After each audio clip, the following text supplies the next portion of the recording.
Hey guys, it's Bopper here. Today I'm actually playing a bit of Medal of Honor Airborne, one of the old games from the early PS3 releases on the map of Dante. I think it's in Italy. This was actually the 12th game in the Medal of Honor franchise, and it was actually the last one of the World War II era games for console. Um, as far as the series has moved kind of towards the more modern day conflicts, and gone away from its World War II roots, which is kind of what I wanted to discuss today. Um, I first played the original Medal of Honor on my PS1 back in, I think it was 1999. The story for that game, I think, was actually written by Steven Spielberg, if I remember correct. Don't quote me on that, I'm not sure, but yeah, it had a really good storyline, and it was kind of a bit of a trendsetter in the FPS genre at the time. In terms of its mission progression, the all-round fun it was to play. Um, I must have played the hell out of that game, and I used to love the German voices, which kind of spoke perfect English. They could spot you from miles away, and you just hear them going, "It's Jimmy Patterson, what's the American?" And this gunfire would just ensue from, towards you, and but those early games for me were really simple and so much fun, especially when I was a younger lad. You know, you kind of had to run around. You had to find disguises and fake passports that you could fool the Nazi guards with. You had to sneak into chateaus in France and find hidden Enigma code books, and it was a great fun and good single player game. And I must have completed those first two games in the series probably at least 10 times each, maybe more. Even the later PS2 games in the series, like Medal of Honor Frontline and European Assault, were really good games too. But the series kind of began to get stale around that time. A lot of players, especially younger gamers, seemed to have no interest in playing those kind of World War II era games, and they kind of wanted the more modern, up-to-date games. They didn't want to fire M1 Garands and MP40s. They were more interested in ballistic knives and tactical nukes. I suppose, which is fine in some aspects, but I think it left a big gap in the FPS genre, which nobody has really filled properly yet. For me, I prefer those older World War II era games, like the Second World War ones, because it was the defining conflict, I suppose, of the 20th century, and always has held a big interest for me, that period, even since I was a small child, just growing up watching old war movies and stuff, and I just couldn't get enough of the games at the time. I will concede they did start to get a bit boring and stale and generic at times, but I think the shift to solely modern war theaters, means the franchise, it kind of struggles to find its own place, because the FPS genre is highly competitive. You like Call of Duty and Battlefield, which really dominate. And I think when they were just World War II based, then nothing could really touch Medal of Honor. It was kind of the leader in that area.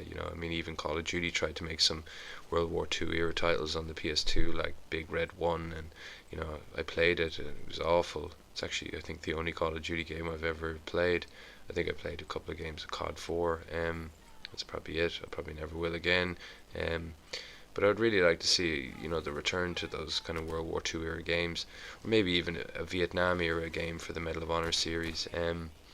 This game here, Airborne, it was the last, as I said, of the World War II games on the PS3, and even it was released in 2007, which was relatively early into the PS3's life cycle. I just think with the Frostbite 2 engine kind of thing, the general improvement in graphics and quality of games in recent years, that if they really put some time and energy and money, obviously, into making a new one, I think they can make a cracking game and kind of return Medal of Honor to its World War II perch, so to speak. This game had some really nice features, like the ability to peek and lean while aiming.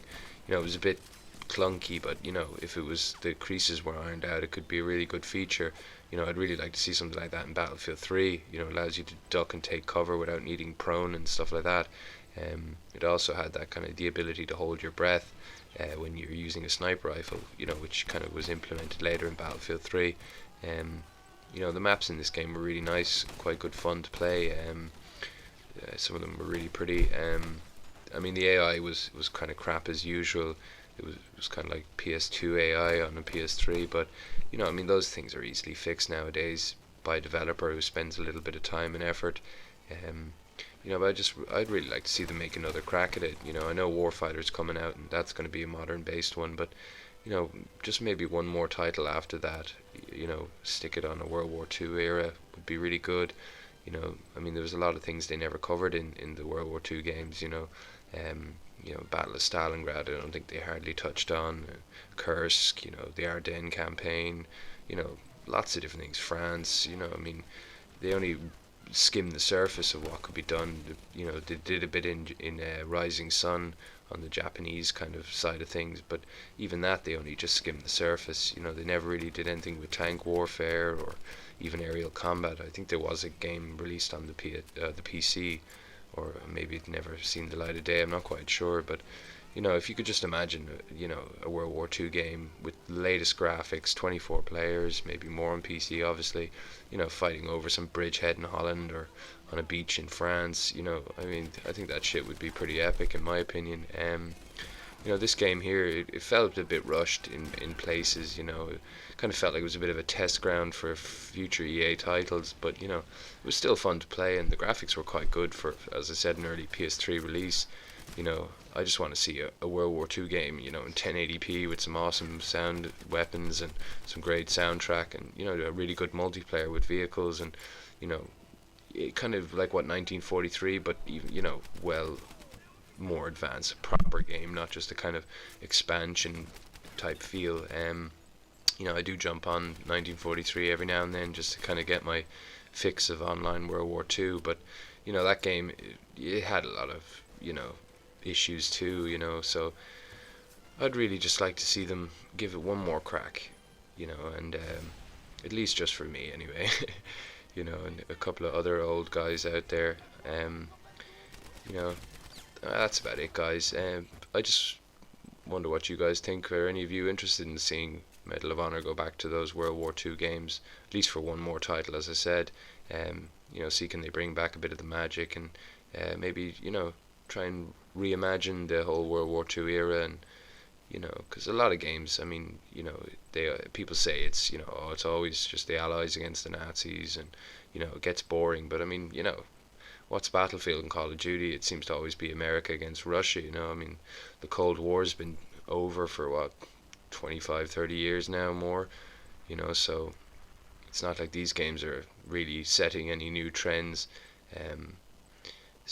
Yeah, just let me know what you guys think. I know you guys will probably, some of you will be picking up Warfighter, and so will I, obviously, as a Medal of Honor fan, but I would like to see them return. So yeah, that'll do it, guys. I'll talk to you boys soon. Take it easy. Bye.